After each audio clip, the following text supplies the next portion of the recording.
मान्यवर, मैं कुछ पॉइंटों पर आपके माध्यम से सरकार का ध्यान आकर्षित करना चाहता हूं।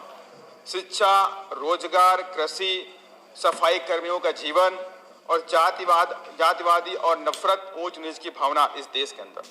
मान्यवर, अमृतकाल का प्रसार खूब किया गया कि जिस तरह से एक समय में इंडिया साइनिंग का प्रचार किया गया, और इसी अमृतकाल में सरकार ने एजुकेशन के स्तर के बारे में मैं आपके माध्यम से बात करना चाहता हूं।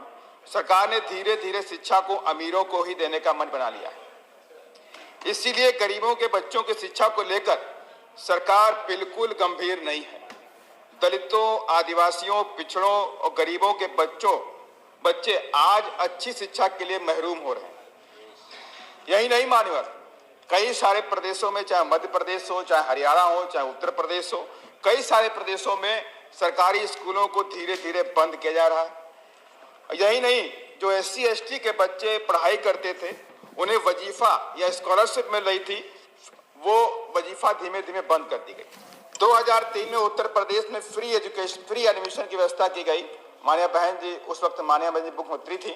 2003 में कहा कि SC ST के जो गरीब छात्र होते हैं, इनको फ्री में एडमिशन मिलना चाहिए हायर एजुकेशन के लिए। वो व्यवस्था सरकार ने बंद कर दी उत्तर प्रदेश में, जिसकी वजह से हजारों की संख्या में दलित और आदिवासी बच्चों का भविष्य खत्म हो गया, उनकी पढ़ाई खत्म हो गई। और यही नहीं, शिक्षा के स्तर को लेकर सरकार कितना गंभीर है, मैं उसके बारे में एक वानगी दे रहा हूं। 58,099 टीचिंग और नॉन टीचिंग की पोस्टें खाली पड़ी, माने कि नवोदय के अंदर, केंद्रीय विद्यालय के अंदर और हायर एजुकेशन के अंदर 58,099 नॉन टीचिंग और टीचिंग की पोस्टें खाली पड़ी हैं। इसमें यूनिवर्सिटी भी आती हैं, IIM जैसे इंस्टीट्यूट भी आते हैं। तो मान्यवर, दूसरी बात मैं करना चाहता हूं कृषि के बारे में। सरकार ने कहा था हम किसानों की आय दोगुना करना चाहते हैं। जो किसान पूरे देश का पेट भरता है, वही आज किसान पूरी तरह बेहाल हो चुका है। आज अपने परिवार का पेट पालने के लिए उसे मजदूरी करनी पड़ती है। खाद, बीज, दवाइयां, डीजल, ये सारी इतनी महंगी हो गई कि किसानों की कमर टूट रही है। आज बढ़ते पोल्यूशन और क्लाइमेट चेंज की वजह से किसानों की फसल पेस्टिसाइड, इंसेक्टिसाइड, हर्बिसाइड, फंगिसाइड के बिना संभव नहीं है। लेकिन ये सारी दवाइयां इतनी महंगी हो गई कि उनको खरीदना उनके लिए संभव नहीं हो रहा। उसके बाद भी 18% का GST उसके ऊपर लगा दिया गया है मान्यवर। इसके बावजूद किसानों की फसल का उचित दाम नहीं मिलता। अभी मध्य प्रदेश के अंदर तमाम किसानों ने लहसुन की खेती करी, लहसुन का दाम मिला 1 रुपए किलो। 1 रुपए किलो की वजह से सारे किसानों ने अपने लहसुन की फसल को नष्ट कर दिया। मान्यवर, ये गंभीर विषय है। यही नहीं मान्यवर, इसकी वजह से तमाम किसान कर्ज से दबे हुए हैं और आत्महत्या करने को मजबूर हैं। मेरा जिला लखीमपुर खीरी गन्ना प्रधान प्रदेश है, क्योंकि वहां कई महीने बाढ़ रहती है। किसान गन्ने की खेती करने को मजबूर हैं, लेकिन वहां पे जितनी शुगर फैक्ट्रियां होती हैं, वो सारी किसानों का शोषण करने में लगी हुई है। 1 साल नहीं, 1.5 साल, 2-2 साल बाद गन्ने का पेमेंट करती हैं। किसान बेचारा दवाई खरीदता है, खाद खरीदता है, पैसे खरीदता है, ब्याज देता है उसके ऊपर, लेकिन उसके पैसे पे फैक्ट्रियां ब्याज देती नहीं है। इसलिए मैं आपके माध्यम से सरकार के ध्यान इस ओर लाना चाहता हूं कि ऐसे मामलों में किसानों को उन पर ब्याज मिलना चाहिए अगर फैक्ट्रियां उन पर पैसा देर में देती हैं। रोजगार के मामले में, रोजगार के अवसर के देने में भी सरकार पूरी तरह विफल रही। सरकार ने कहा 2 करोड़ नौकरी हर साल देने का वादा किया था, लेकिन 2 करोड़ तो छोड़ दीजिए, 20 लाख या 2 लाख नौकरी देने में फेल हो गई। 10 लाख नौकरियां केंद्र की सरकार में खाली पड़ी हैं, आज तक वो नहीं भरी गई। यही नहीं, करोड़ों की संख्या में पढ़े लिखे ग्रेजुएट युवक आज बेरोजगार बैठे हुए हैं, घरों में बैठे हुए हैं। मानवर दुखी है वो सब, वो चाहते हैं कि सरकार हमें नौकरी दे, लेकिन हमें नौकरी नहीं दे रही सरकार। गरीबी हटाओ का नारा अब केवल नारा ही रह गया। पिछले 9 साल में गरीब हुआ, अमीर और अमीर हो गया। सरकार कहती है 80 करोड़ लोगों को 5 किलो राशन फ्री में देते हैं। यह आपकी उपलब्धि नहीं है। आपकी उपलब्धि तब होती जब 80 करोड़ की आवाम आपके 5 किलो राशन पर निर्भर नहीं होती। आप इनको मजबूत बनाते, उनको एजुकेशन के स्तर को बढ़ाते, आप उनको रोजगार देते, लेकिन इस पर आपका कोई ध्यान मान्यवर नहीं है। वहीं मैं जातिवादी और नफरत, ऊंच नीच की भावना के बारे में बात करना चाहता हूं। सरकार के अमृतकाल में दलितों, आदिवासियों और मुस्लिमों पर अत्याचार और जुल्म जाति बढ़ी है। इस अमृतकाल में दलितों के बच्चों को कहीं मूछ रखने पर, कहीं अच्छे कपड़े पहनने पर उन्हें मौत के घाट उतार दिया जाता है। कहीं पानी के मटके को छू लेने पर मात्र छात्र को इतनी पिटाई होती है कि जिससे उसकी बाद में मौत हो जाती है। इसी अमृतकाल में दलितों के बच्चों को घोड़ी पर बैठने का अधिकार नहीं है। इसी अमृतकाल में मध्य प्रदेश में दलितों के बच्चों को स्कूल में रोटी फेंक कर दी जाती है। इसी अमृतकाल में मध्य प्रदेश के सिवनी में आदिवासियों को रात में घर से खींच करके पीट के मार दिया गया। इसी मध्य प्रदेश के अंदर आदिवासियों के बच्चों को ट्रक में बांध के खींच के मारा गया। मान्यवर, ये सारी बातें मैं आपके माध्यम से कहना चाहता हूं। मैं आज लास्ट में बात को अपनी खत्म करने से पहले सफाई के बारे में बात करना चाहता हूं।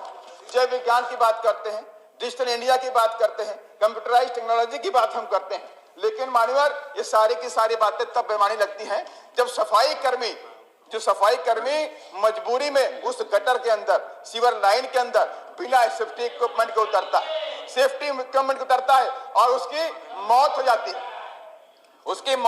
मानवर गटर में जाके उसकी मौत हो जाती है, लेकिन सरकार पे कोई फर्क नहीं पड़ता, क्योंकि गरीब मरा, सरकार पे फर्क नहीं पड़ता। अगर सरकार चाहे तो बड़ी बड़ी मशीनरी खरीद सकती है, सेफ्टी इक्विपमेंट खरीद सकती है, ये सारे काम कर सकती है, लेकिन मानवर ऐसा कोई काम नहीं होता। और यही नहीं, सफाई कर्मी पे एक सर्वे हुआ कि कोई भी सफाई कर्मी 90% सफाई कर्मी 60 साल की उम्र को क्रॉस नहीं कर पाते, क्योंकि उन्हें गंभीर से गंभीर बीमारियां हो जाती हैं।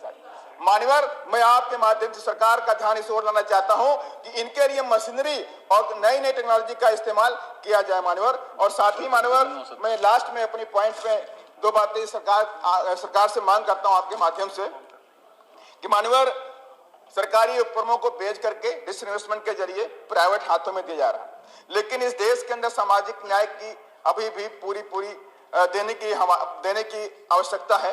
तो इसके लिए मान्यवर, प्राइवेट सेक्टर में भी दलितों, पिछड़ों और आदिवासियों के बच्चों को रिजर्वेशन की व्यवस्था की जाए। प्राइवेट सेक्टर में रिजर्वेशन का बिल लाया जाए, और साथ ही मान्यवर, गरीबों के बच्चे, दलित और आदिवासियों के बच्चों को फ्री में हायर एजुकेशन के लिए एडमिशन दिया जाए, ताकि बच्चे उनके पढ़ लिख करके इंजीनियर, डॉक्टर, IAS, IPS बन सके। मान्यवर, और साथ ही मान्यवर, प्रमोशन में रिजर्वेशन एक गंभीर मुद्दा है। हम सामाजिक न्याय की बात करते, कई सारे सांसदों ने बात रखी कि हम सामाजिक न्याय देना चाहते हैं, लेकिन आज भी मान्यवर, प्रमोशन रिजर्वेशन में जो हमारा जो प्रमोशन मिलना था, वो उसका बिल राज्यसभा में पास हो गया, लेकिन आज तक लोकसभा में पेंडिंग पड़ा हुआ। उस बिल को सरकार वापस ला करके वहां पास कराए और इनके साथ में न्याय करने का काम करें। साथ ही मान्यवर, 2 अप्रैल 2018 में SC/ST के लोगों ने एक ज्ञापन सरकार को दिया। किस लिए दिया? कि SC/ST एक्ट को हटाया गया, और SC/ST एक्ट की वजह से सरकार की बात समझ में आई कि SC/ST के जो लोगों को SC/ST की बेहद जरूरत है, उस पर सरकार गंभीर भी हुई। सरकार उस विधेयक को वापस लेकर आई, लेकिन 2 अप्रैल 2018 में जिन SC/ST के छात्रों ने, जिन लोगों ने धरना प्रदर्शन किया, ज्ञापन दिया, उन पर सरकारों ने गंभीर मुकदमे लगाए। एक नहीं, 17, 20, 25 आज भी मुकदमे चल रहे हैं मान्यवर, डकैती जैसे मुकदमे चल रहे हैं मान्यवर। और इसकी वजह से गरीब बच्चे, कई सारे बच्चों ने गरीबी की वजह से मुकदमे नहीं लड़ पाए, उन लोगों ने आत्महत्या कर ली। लास्ट में मान्यवर, 1 सेकंड में अपनी बात को खत्म करूंगा। मान्यवर, सामाजिक परिवर्तन के महानायक, मैं आपके माध्यम से सरकार से मांग करता हूं कि हर साल आप लोग भारत रत्न देने का काम करते हो, तो मेरी मांग है, माननीय बहन जी ने भी मांग की कई बार, कि सामाजिक परिवर्तन के महानायक, दलितों, पिछड़ों, आदिवासियों की शिक्षा के जनक महात्मा ज्योतिबा फूले और सामाजिक न्याय के पुरोधा, कोल्हापुर विरासत के महाराजा छत्रपति साहू जी महाराज, दलितों, पिछड़ों और आदिवासियों में राजनीतिक चेतना पैदा करने वाले महान श्री कांशीराम साहब को भारत सरकार भारत रत्न देने का काम करे। यही मेरी आपके माध्यम से मांग थी। जय भीम, धन्यवाद। Thank you.